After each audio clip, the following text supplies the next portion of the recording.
น้องปันข้าวค่ะแอนนี่ป้าไม่ค่อยสบายป้าต้องใส่แมสจ้านี่นะจ๊ะน้องปันข้าวจ้ะดึงแล้วดึงแล้วดึงไปไปดึง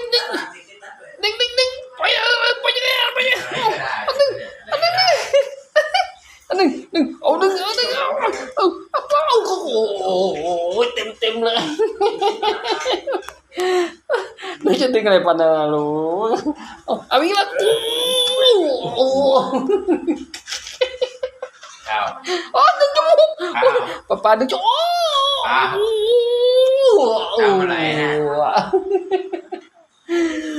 นี่กาก่อนเขาเจอนาเขาแล้วครับเจอนาแล้วถอดแว่นเป็นไงละกวนเลยนี่บอกแล้วไม่ฟังตีเลยลูกตีเพี้ยเลย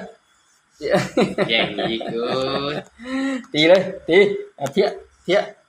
นี่ดึงสงกรานต์ปีนี้ไม่ค่อยได้เล่นน้ำครับไม่ค่อยสบายนั่นไงยิ้มหวานวันนี้มารายงานตัว